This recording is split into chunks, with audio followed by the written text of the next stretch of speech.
Story 1. An encounter with a Wendigo. At 1 minute to midnight, I took out the shot glass and put it beside the bottle of Jägermeister. I don't drink anymore after what happened to Pop. The one exception is the first day of September. The house is dark except for the warm glow of the 3 bulbs above the dining room table. I rub my tongue against the inside of my cheek. My mouth always goes dry. The only sound is the incessant ticking of the wall-mounted clock. At midnight, the soft bell sounds, a miniature version of church bells. I fill the glass and hold it aloft for a second and swallow with a deep breath. The subtle burn wins its way into my throat and stomach. I wash the shot glass by the light of the moon shining through the kitchen window. Loretta wouldn't mind my drinking, but a used shot glass beside the sink raises questions. And I never like to talk about it. All these years later, I still have nightmares. What I saw up on that mountain left a greater impression than any other event in my life. More than my children being born and my father drinking himself into an early grave. Loretta tells me I should talk about it, that it would help. She might be right. She always is. So here goes. I joined the park ranger service right out of school, and it was a perfect fit. I took academics like a fish to the desert, and the outdoors always called. I passed my time in school daydreaming of the weekend and hiking or fly fishing with Pop. In the summer of '89, I was stationed in the Appalachians. Our jurisdiction encompassed trails leading all the way up the mountain. Up there, the spruce thin out and clouds hang heavy even in fine weather at the base. I spent the summer clearing fallen branches from the walking trails after a couple of vicious storms over the winter. It was hack work reserved for the junior, but the truth of it was I didn't mind. The peak of the summer heat was spent and visitor numbers dropped as the weather began to turn. Persistent drizzle had kept me desk-bound for the morning, and we were about to get lunch when he burst through the door. He let out a moan and collapsed to the floor. Stanley leaned down and propped him in a seated position. Water dripped from his shoulder-length hair.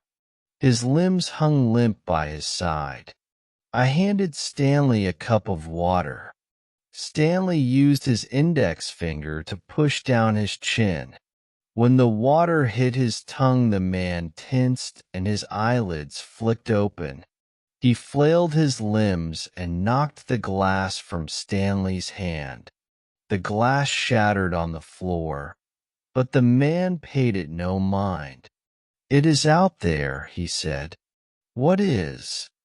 The man half turned and gripped Stanley's shirt and made balls with his fists. He repeated himself, pausing after each word. "It is out there." He started to sob.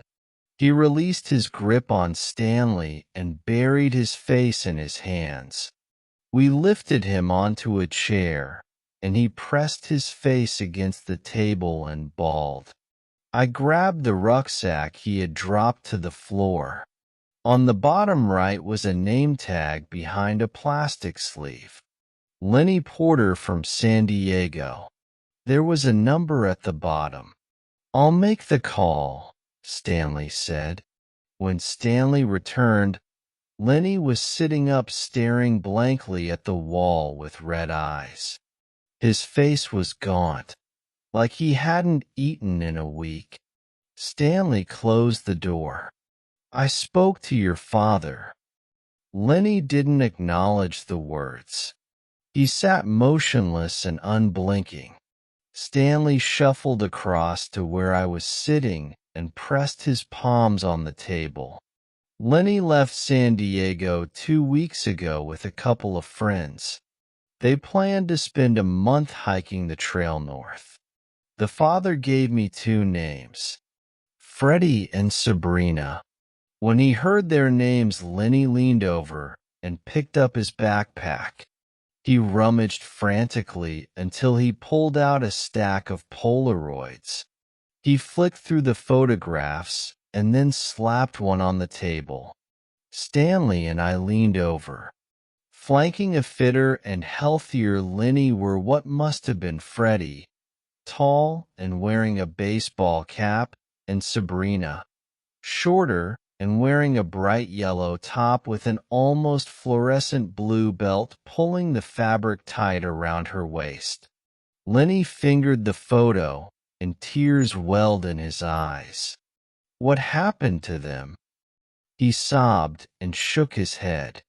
He opened his mouth to speak, but no words came out. Stanley took a map down from the wall and pushed it in front of Lenny. "We are here. Where did you last see them?" Lenny blinked away tears and concentrated. He squinted at the map and pressed his index finger down and tapped it. Stanley took a pencil from his breast pocket and marked the map with a cross. "I'll notify the police. Get the truck ready to go." During training, they told us about search and rescue operations. The Rangers are the first responders. It was part of the job. Twisted ankles and wandering off the trail and getting lost are not uncommon, and no reason to get the police involved. But this felt different. I secured the gear in the truck and Stanley appeared, flanked by a police officer in his early 30s. Harry is hitching a ride. His partner will take care of Lenny.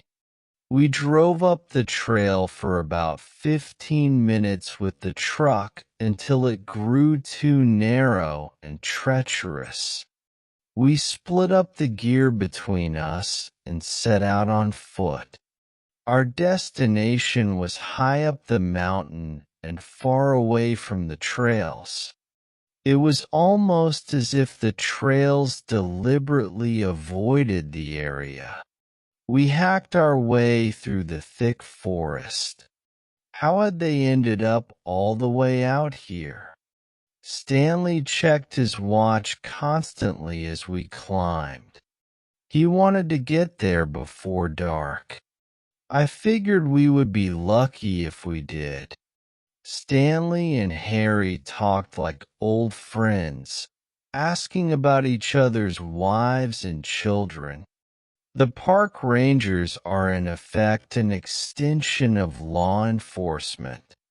It made sense to be friendly with the police, and living in a small mountain town made it almost inevitable. I liked that. As the sun dipped below the horizon, Stanley checked the map. "Almost there.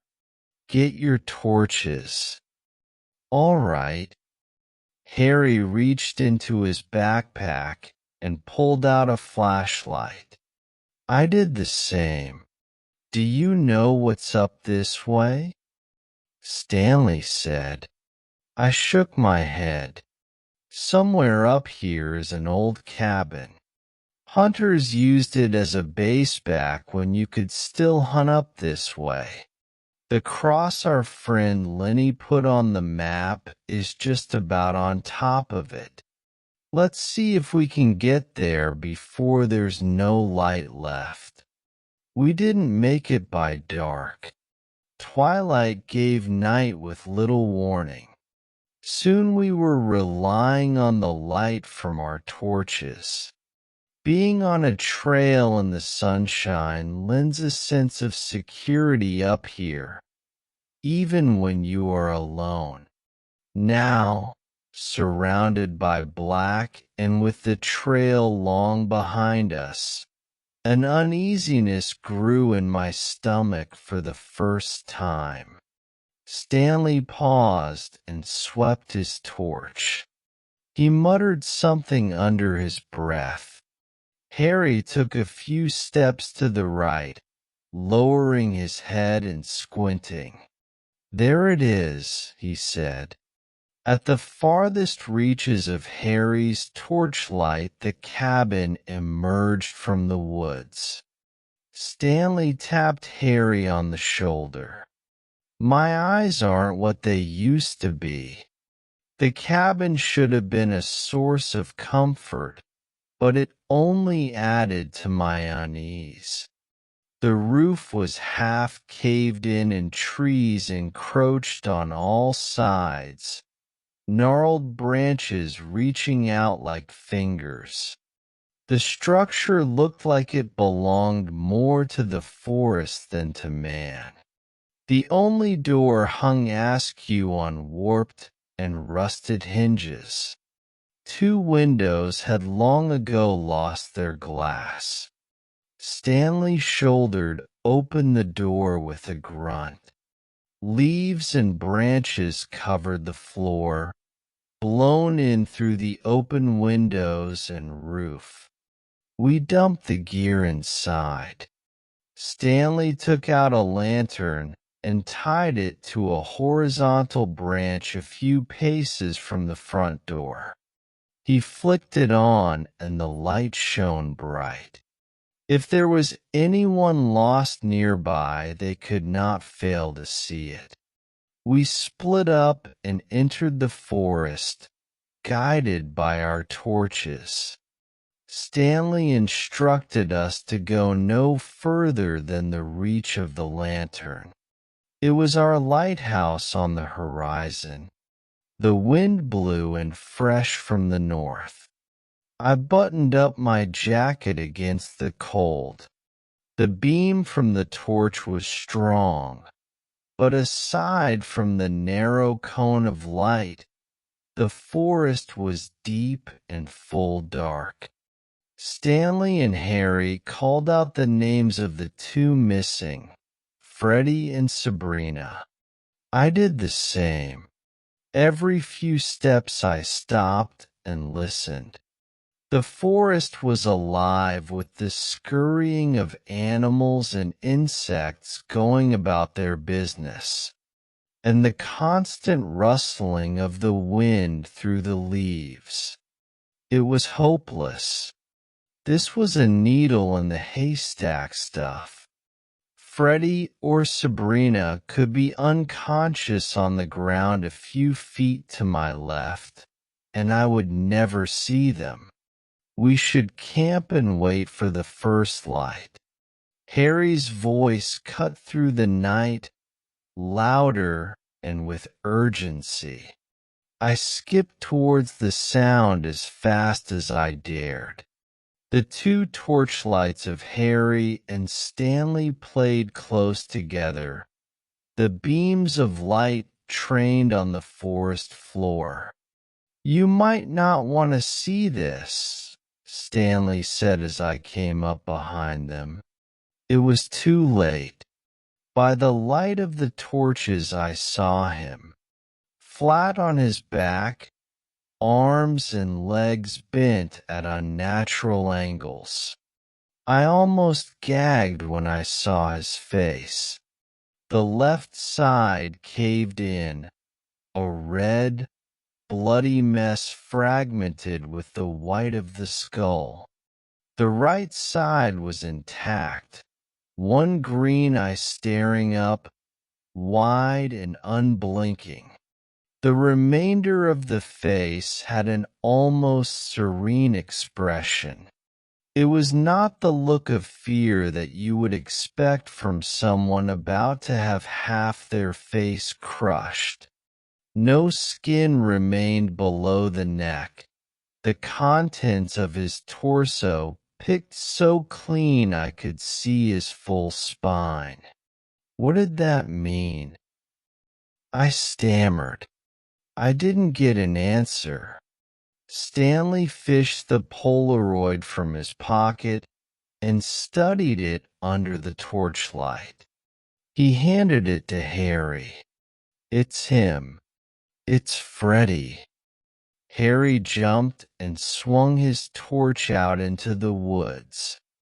I swear I heard someone talking out there, Harry said. We've been calling out their names too.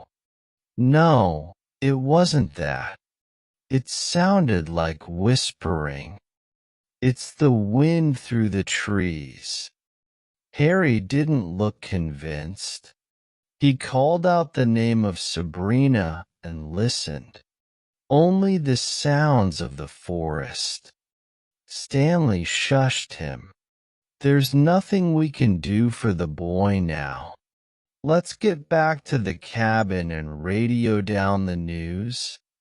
Stanley took a few quick steps towards the cabin and motioned for us to follow. He seemed agitated. I didn't blame him. I followed on his heels. Harry lingered, searching the woods with his torch until he too fell in behind. The inside of the cabin felt like a sanctuary, out of the wind and removed from the mangled corpse of Freddy. My mind processed the sight. I had gutted my fair share of fish, but this was different. I put my hand to my stomach and swallowed hard. I was overcome with a compulsion to repeat my unanswered question. What could have done that? Before I could, Harry gave us some more bad news. There was no response on the radio, only static. It wasn't surprising. The cabin sat in a depression between the peak we crested on our way in and the taller peak beyond. We have to go back, I said. Harry shook his head. Not in the dark, and not when there's someone still out there. We don't know if that girl is dead or alive, Stanley said. I heard her. You heard a whisper is what you said, and if she was there she would have come to the light. She'll come to the lantern, and we'll wait for her. Harry threw out his arms in protest. Stanley sighed. If she's dead, then we'll find her in the light of morning. If she's alive, and nearby enough to whisper in our ears, then she'll come to us. Two rectangles of light shone through the open windows from the lantern outside, but the front room of the cabin still had dark, shadowy corners. Stanley took a second lantern and tied it to an old light fixture hanging from the ceiling. The room lit up as if under sunlight, but a cold light that gave the room a bare and unwelcome feel. I busied myself clearing a space on the floor beside the black pot-belly stove at the rear of the room. Stanley and Harry stood as statues, staring up at the wall behind me. I turned. Etched in black, soot onto the blank wall was some kind of monster, long-limbed and with an elongated skull. It stared back at us through white blobs left clear of black. I took a step back and almost stumbled. What is that? I didn't need an answer. You don't live and work up in the mountains here without hearing the stories. Stories told dismissively by daylight, like you would talk about the monsters you imagined hiding in your closet as a kid. By night and around a campfire, the stories take on a graver tone, and the name of the monster is only ever whispered. Wendigo. Of course, I had never seen one, but if I had to imagine what one might look like, the painting in soot taking up the full height of the wall of the cabin was an exact match. I waited for one of the two men behind me to dismiss what we saw drawn on the wall, to make light of it and crack a joke. Neither did. Stanley uttered a simple instruction. No one goes outside without a weapon. Our shadows danced on the walls. The lantern hanging from the ceiling did not move. Stanley leaned and looked out the window. The lantern hanging from the tree branch swung back and forth like the pendulum of a grandfather clock. There was wind tonight, but not enough to do that. Stanley bent down and fished a rifle from the bag. My heart beat like a drum in my ears. And then something else. Whispers. What sounded like the whispers of a girl entreating us, inviting us out into the darkness of the forest. Stanley inched open the door with the muzzle of his rifle. He stepped through the gap and watched the lantern on the tree come to a rest. He stood beside the lantern and searched the corners of the forest illuminated by the light. Nothing moved. Harry unclipped the leather strap on his belt and drew a pistol and went to the doorway. I felt naked and exposed with my hands empty. I took a step backwards, the Wendigo drawn and soot looming large behind and burning a hole in the back of my head. A shadow flashed through the trees and Stanley swung the muzzle of the rifle and shot, the crack piercing the night. He raised the rifle to his shoulder and flicked it from side to side, searching for movement. The lantern bobbed up and down. With a rush, a long-limbed creature dropped onto Stanley from above. He screamed and wrenched the rifle around, but had it knocked from his grip. Harry fired 2 shots, and the creature let out a wail. It bounded towards the door and Harry slammed it shut. He pointed the pistol to the closed door and emptied the chamber. Harry took a step back and shot me a glance. Through the whole ordeal I had not moved. I had barely breathed.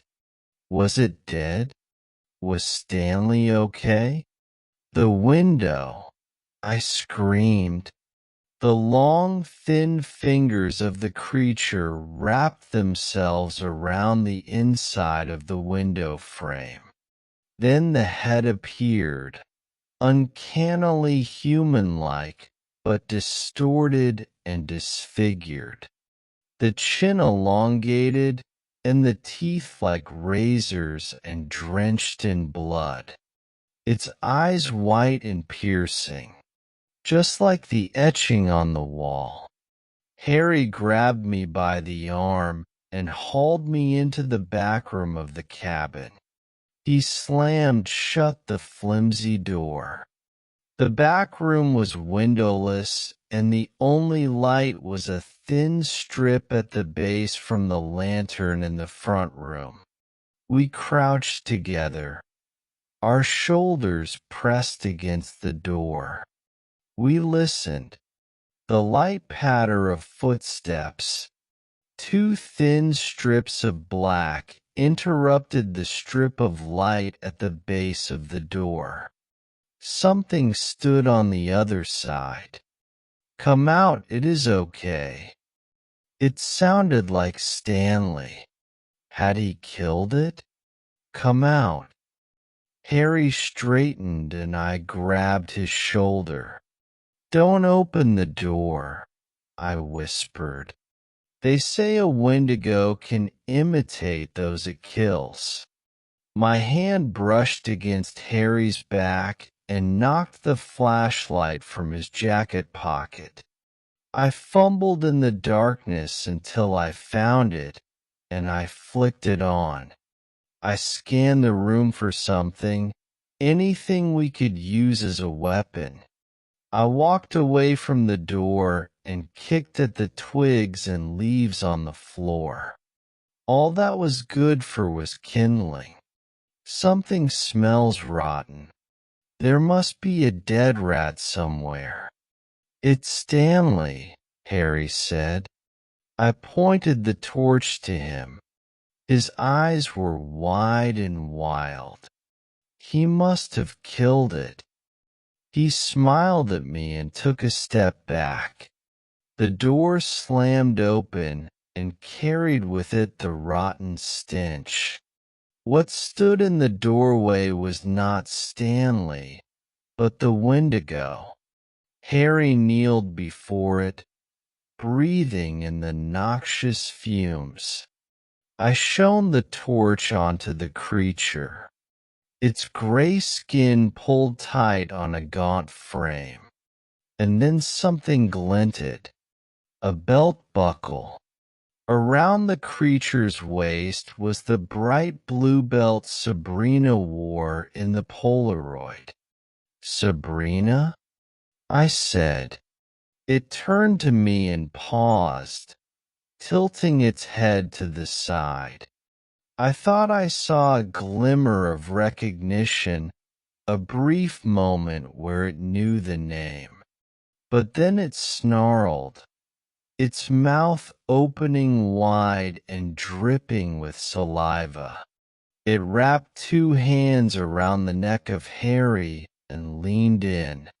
I acted instinctively, without thinking. I jumped at the creature, swinging the only weapon I had, the torch. I brought it down on its head with all the strength and adrenaline I had. It bucked and sent me flying into the front room beyond. I threw out my hands against the fall and grabbed the lantern Stanley had hung from the ceiling. It could not bear my weight, and the cord pulled out from the ceiling and I fell with a thud. I jumped up at a burst of warmth from my stomach.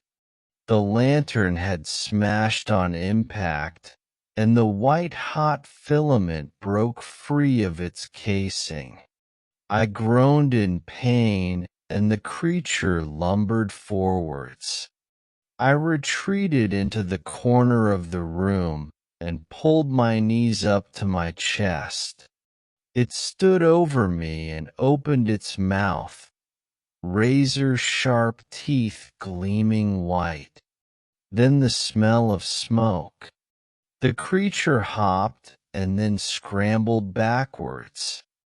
The leaves and twigs covering the floor ignited under the heat from the lamp filament. A small flame burst up and the creature covered its face. Fire. It didn't like fire. I crawled forwards and swept as much of the kindling as I could grab onto the flames. The fire grew and the creature screamed. As smoke filled the room, it coughed and spluttered. It made one last effort to come at me, and then retreated out of the room and into the forest. I went to the back room and grabbed Harry. We stumbled out of the cabin, the fire now spreading up the walls and to the roof.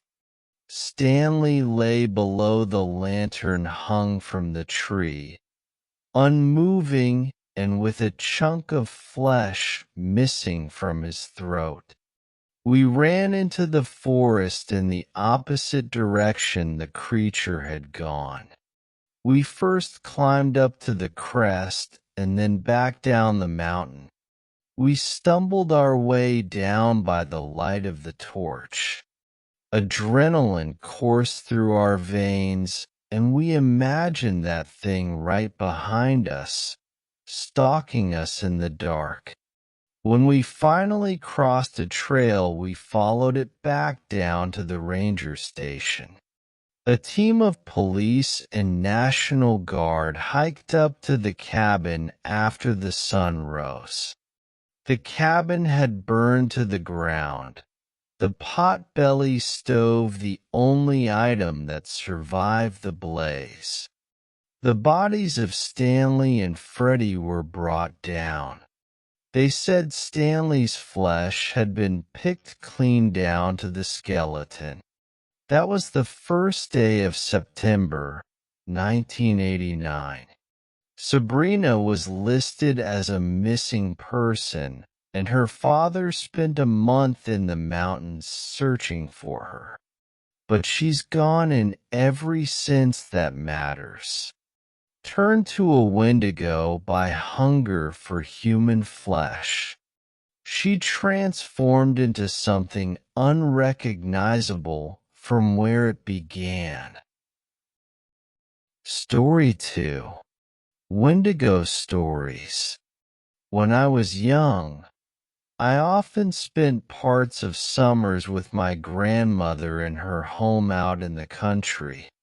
It was my favorite place in the world, and I always looked forward to the week-long stays of gardening, baking, late-night fires with s'mores and ghost stories, and enjoying having my grandmother all to myself. There was a pond, not far from her house, where I would sometimes go to swim. It was home to quite a few frogs, and at night they made the most incessant noises. I complained to my grandmother only once, saying I couldn't enjoy the night breeze with all that racket. She took me on her lap and told me a story about an old man and woman who lived near a lake. The old man couldn't stand the singing of the frogs, but his wife told him that they kept the Wendigo away, and to harm them would be unwise. Well, he didn't listen and set about, methodically catching all the frogs on the lake. It was a process that took some time, but he did not stop until he had rid the lake of the pesky amphibians.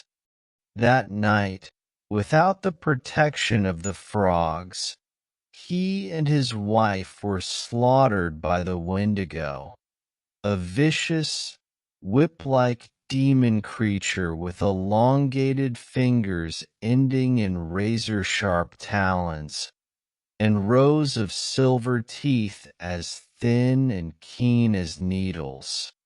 I wrote it off as another of her ghost stories, though she seemed more serious than usual about it. I never complained about the frogs again, mostly because I grew to enjoy them and put the story out of my mind. In fact, I'd forgotten all about it until it came up this past spring in a Native American literature class I was taking in college. The mention of the Wendigo sparked that old memory of my grandmother's story. I thought she had made up the word. I didn't realize there were stories about it, originating in Algonquian legends. Eager to connect something from my childhood to the topic, I Googled it, only to find that my grandmother had apparently been mistaken. There was nothing I could find about the story she had told me, nor any references of frogs providing protection from the Wendigo. In fact, the Wendigo of legends seemed very little like my grandmother's version. They were said to be insatiable, craving human flesh, and sometimes created from the forms of people who had resorted to cannibalism to survive. Descriptions varied, but they sounded almost nothing like my grandmother's bogeyman version. I actually chuckled as I read it, almost a bit embarrassed by how badly my grandmother had messed up the original tale. I changed residences this summer, moving to a newly built 1,000 square foot on each side duplex on the edge of town. The other side is to be occupied by my landlady, who'd had the place built. However, she isn't scheduled to move the rest of her stuff in and begin living there for a couple of weeks. She's waiting for her lease to end. Even though my new place is only a few minutes from the edge of town, it feels much more isolated. I enjoy the seclusion of my new home and its proximity to a more natural setting. I'm surrounded by woods, and from my patio, I can even see a pond beyond the carefully landscaped lawn, which is meticulously carved out from the surrounding woodlands. Just like the pond near my grandmother's house, the frogs have put up a ferocious racket lately. I prefer not to pay to run my air conditioning if I can help it, so I have every window open to catch a breeze. That means that I can hear them as clearly as if I were standing on the water's edge. It took a few days to get used to the noise, but I'm fine now, just like I was those summers when I was young. In fact, the noise has been comforting to me during the stress of the move. Tonight is different. I find myself standing in my living room, staring at where the pond is, though I can't see it in the dark. The air is eerily still and oppressively warm, but all my windows are shut, and I feel impossibly cold. I'd long since convinced myself that my grandmother's story had been a silly tale, a twisting of an old legend by irreverent storytellers. But for some reason, I have the most overwhelming sense of dread growing in the pit of my stomach. I don't know what to do. I'm trapped. Leaving my house means braving the darkness beyond my home, but I don't know if I'm going to be safe here, either. The frogs have stopped singing. Story 3. Not sure if it was a Wendigo, but something odd happened. When I was 8 years old, both of my parents worked full-time. My dad was predominantly on the third shift at his job, and my mom was an elementary school teacher. We lived literally right up the road from my grandparents in a very small town. It was getting close to my 9th birthday when I contracted strep throat and scarlet fever. I was severely sick, could barely speak, had the first case of cold sweats that I remember in my life, and could barely pull myself out of bed to even use the restroom. I was absolutely miserable, and of course, being as young as I was, I didn't take the pain very well. My poor mother was at a loss of what to do with her working and my dad needing to use daylight hours to sleep. The first day I was sick, perhaps it was a Tuesday, my birthday would fall on a Friday. My dad stayed up most of the day with me, made me food, let me sleep in his lap on the couch, wiped my forehead down, made sure I took my medicine, etc. But on the second day, my grandmother had called and offered to let me stay at her house so my dad could sleep. He said yes and woke me up around 7 that morning to drive me up to her home. My grandfather also worked at this time too, so he was already gone to work when I arrived there. I don't remember too much of the early morning. I probably just slept in my grandmother's bed, tossing and turning when I'd wake up feeling extra bad. She encouraged me to swallow my awful tasting medicine a little more gently than my dad did. She did fix me some tomato soup to try and eat, and it was the first time since I'd gotten sick that I had an appetite. I should mention my grandmother had this cute Yorkshire Terrier named Samson. He was very docile, not like the usual annoying, barking all the time terriers. Samson came into the room and curled up next to me as I dozed.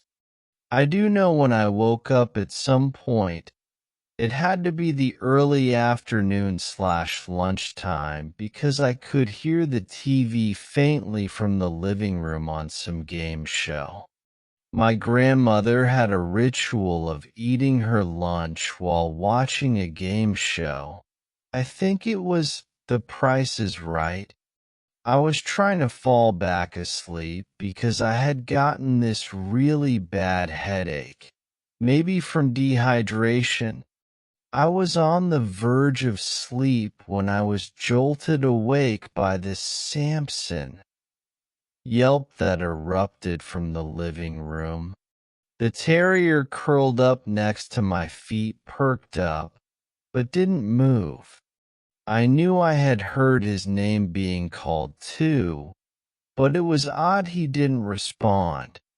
Samson. My grandmother called again. Samson. Samson. The dog still didn't run out of the room to her. I was confused, as he was so obedient to my grandmother. He was almost frozen, staring at the cracked open door, but making no attempt to go to her. She called, "Samson," maybe 3 or 4 more times. Then I got annoyed. I remember flinging the covers off of me.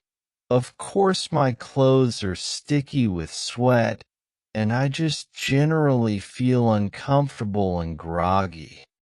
I stumble out of the room wiping my eyes, asking Grandma, "Do you need Samson? He's in your room with me." I'm in the living room, and I have to do a double take.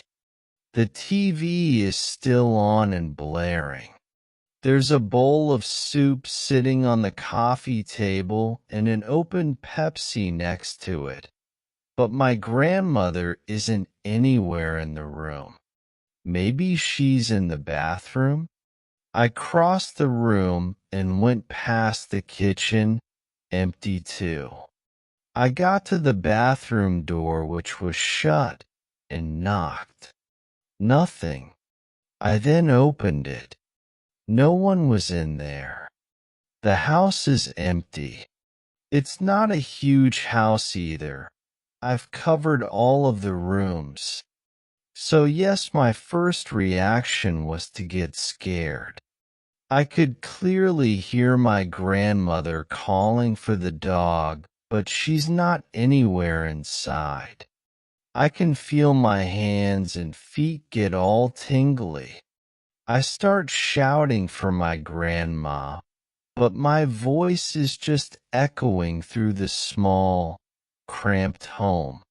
Samson had gotten up at this point and was sitting near the couch, looking completely undisturbed.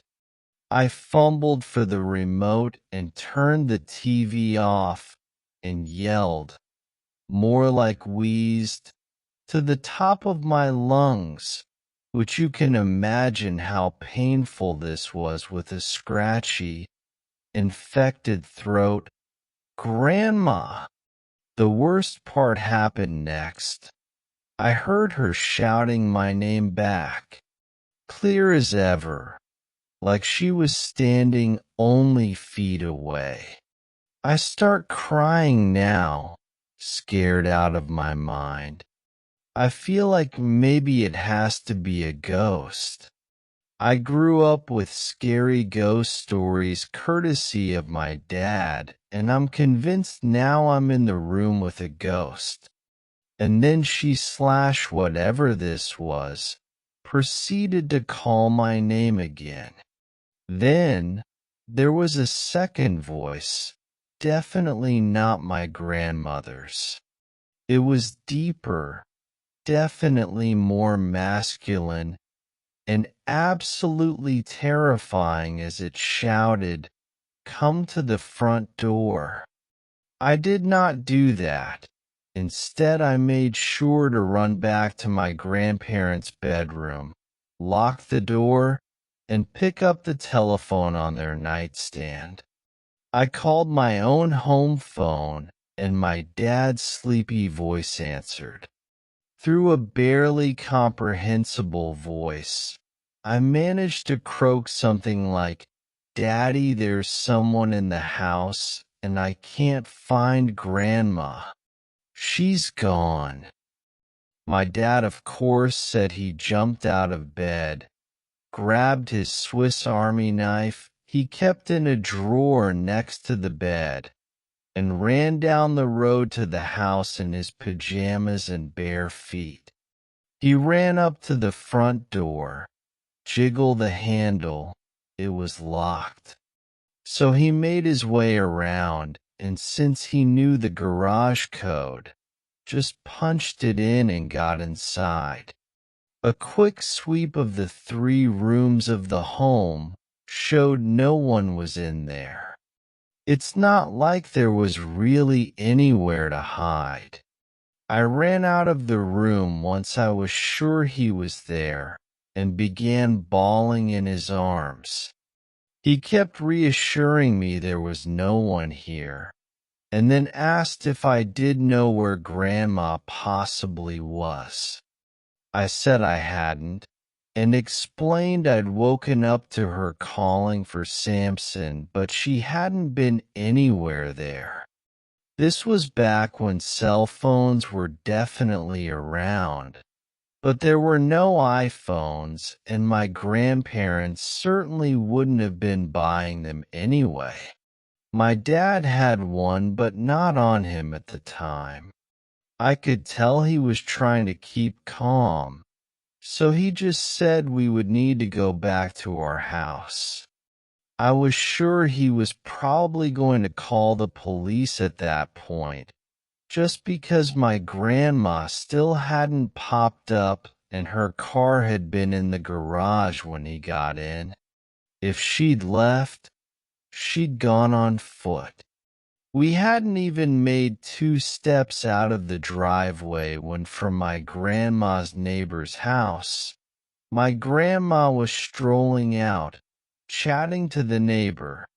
She saw my dad and then me, crying my eyes out, and immediately ran over to see what was wrong. She was super apologetic.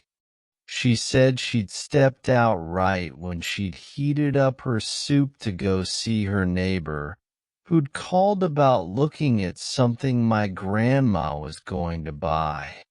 My grandma had figured I was asleep, and she'd only be gone for 10 or 15 minutes.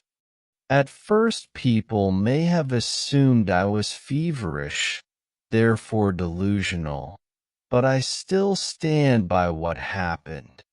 I know for a fact I was definitely alone in the house, save for Samson, but the voices I heard were real.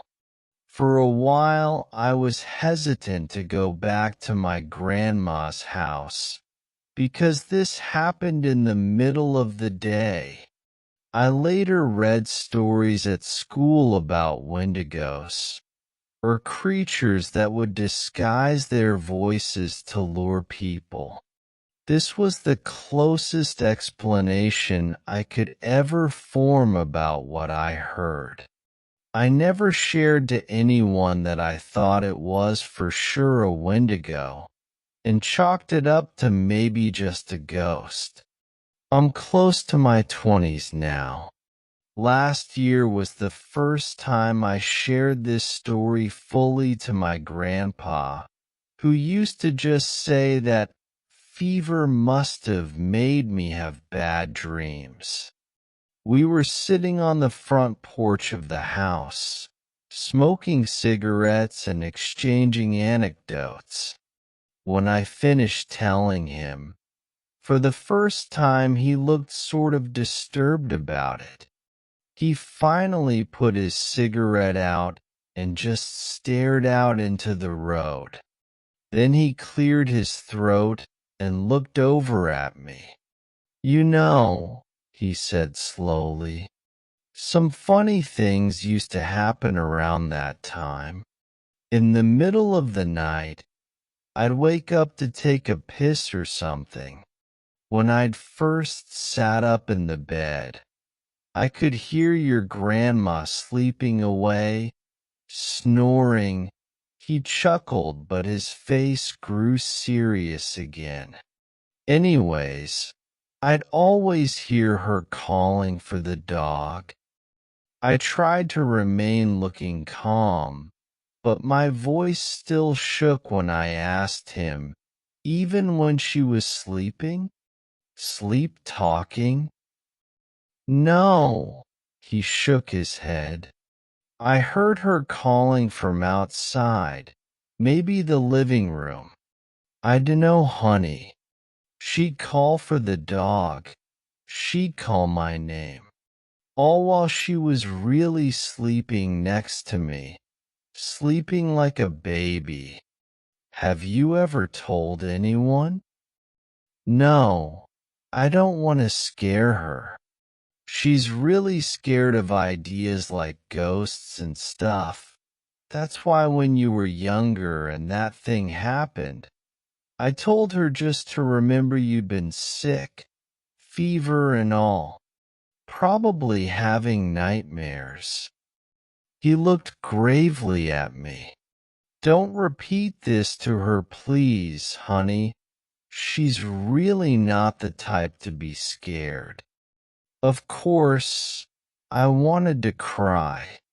I had this itchy, creepy feeling suddenly about being at the house. "Grandpa, do you still hear it sometimes?" "Oh, yes." He was now reaching into his breast pocket to get out another cigarette. "Every night, but you just gotta remember not to do what it says. Even the dog figured it out.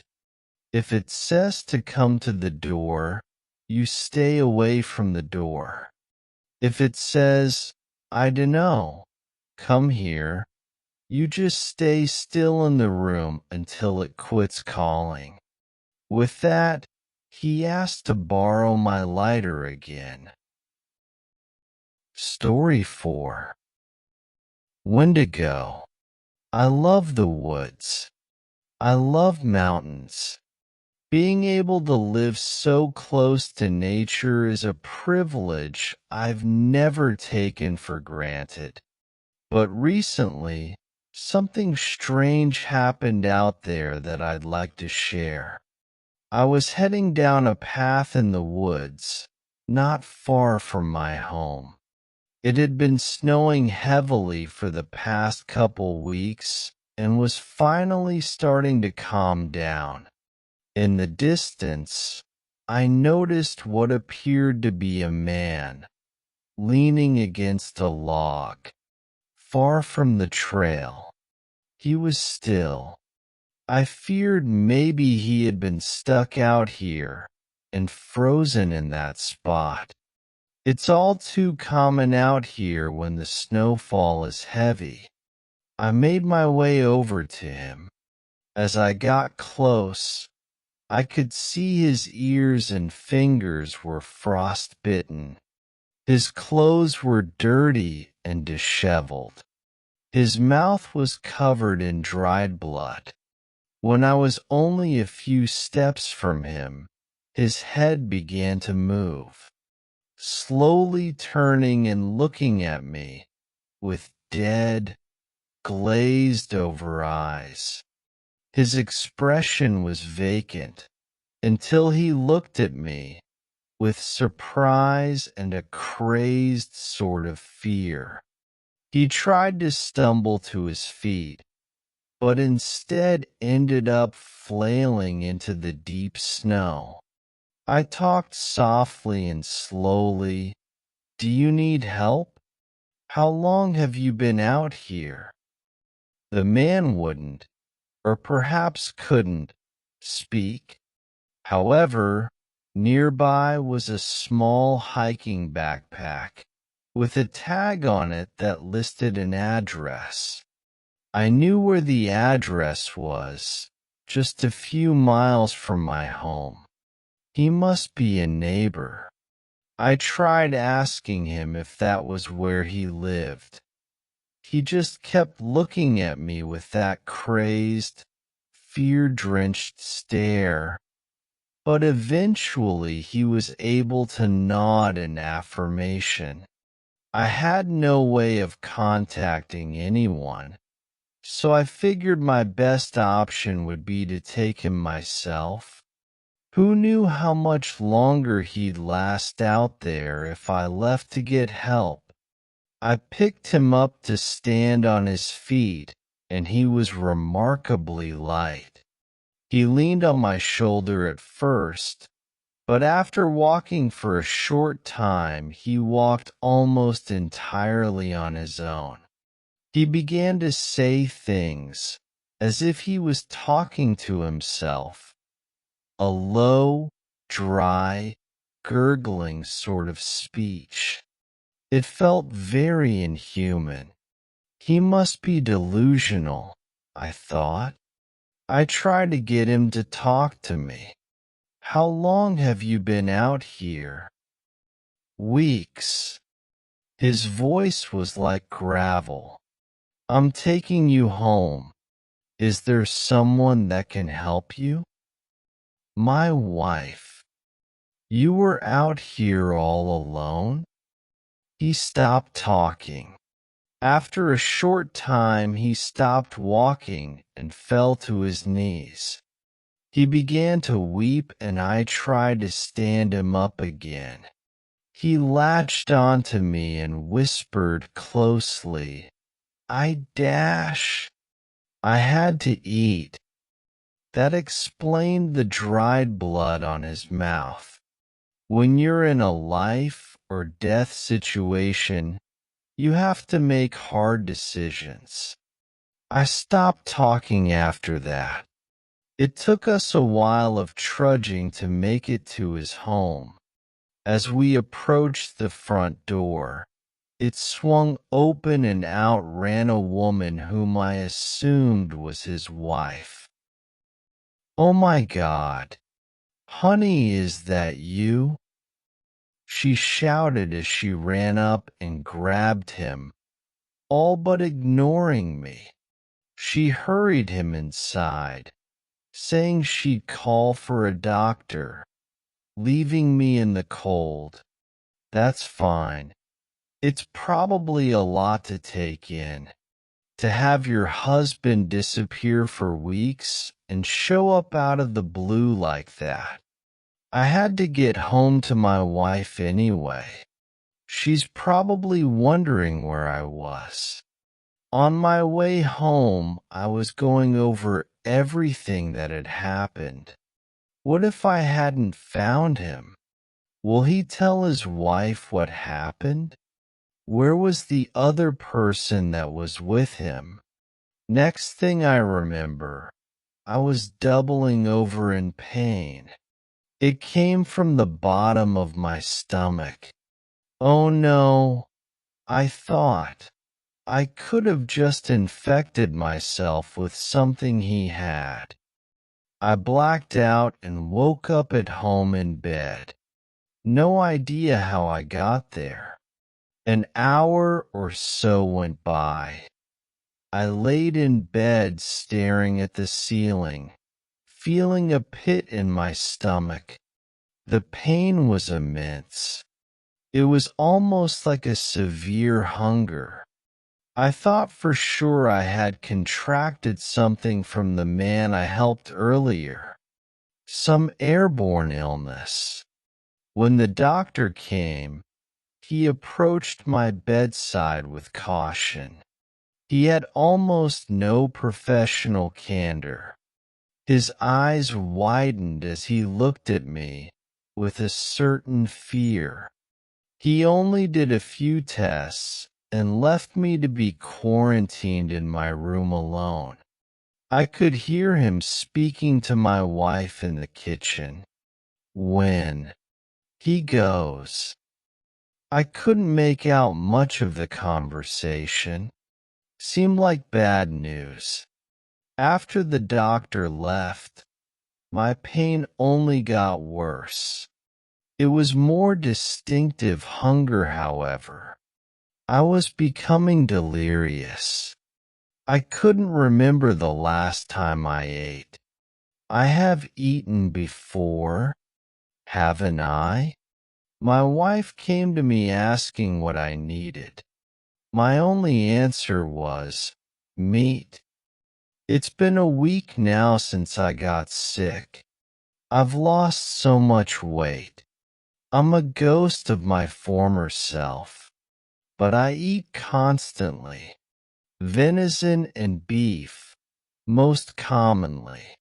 My hunger is so strong I'll eat them raw. When I was at my weakest, my wife fed me, and I almost bit her fingers off a few times. Not that I mean to. I'm just starving. She's opted to start sliding food under my door. She says I'm not the same anymore. I know that much. The dog went missing and only I know why.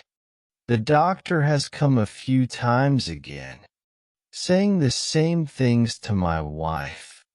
However, I don't think he's saying, when he goes, it's something more like Wendigo. A Wendigo is a demon. They'll take over your body and slowly kill you. They say Wendigos do awful things to you, killing people and consuming their flesh. Suinildi. I can feel it. Whatever has happened to me will be the end of this body. Then I'll have to go. But what can I say? At least you got this far. I helped you out of there. You never would have survived without me. I just needed this body. It's been such a long time. Out there in the woods. I love the woods. I love the mountains. Story 5. Wendigo in my backyard. It was late at night. My now boyfriend, I'll call him Jake, and I were getting ready to sleep in an acquaintance's playhouse in her backyard. The structure is about 5 by 8 with 3 windows and a fence directly next to one of the windows. The windows are large and close to the ground. Suddenly, I noticed two shadowy figures through the cracks in the fence. I see what appears to be two people standing very close to the fence, about 1.5 feet away from the playhouse. This is near the alley. One is about 5 feet 9 inches and the other 5 feet 2 inches. No details were visible, just silhouettes. Fearing the cops were after him, Jake hides under the blanket and goes to sleep. I grab my knife and begin my vigil, because something told me that wasn't what was out there. Then, the scratching at the bottom of the wall begins. Whatever this was circled the playhouse and aggressively scratched, darn near constantly. It sounded like the size of a raccoon, but I could not, despite every effort, catch a glimpse. This was bizarre. I spent about 2 hours listening to this creature, sometimes making slow circles, sometimes very quick. I heard it walk on the tiny porch. Meanwhile, the larger figures outside the fence move just enough to know they are alive, but never step away from where they were standing. At first, I was paralyzed with fear. This was until I figured that whatever this was may well smell weakness. So I summoned up every ounce of the willpower I never knew I had. After a bit of wrestling with primal terror, I was calm and ready to fight. Although a bit angry at these fuckers that were invading my property, fence is offset from the alley, so there is a nook of grass not visible from much elsewhere. The small creature walked over to the door and seemed to be pawing and sniffing, causing the hinges to rattle, desperately wanting to get to us for whatever reason. The way the window was angled, I should have been able to see it. The only gap in my sight was about the size of a rat. After living in a tent for some time, I know what rats sound like. This one would have to have been extremely rapid and raged out to maintain this loudness and not give up. We had no food or aromatic drinks. Rabid rats at that stage would tend to blunder, and this thing was doing anything but that. It was focused. Also, it didn't make any noise other than scratching. I would expect hissing, or at least an errant squeak. This continues for around an hour.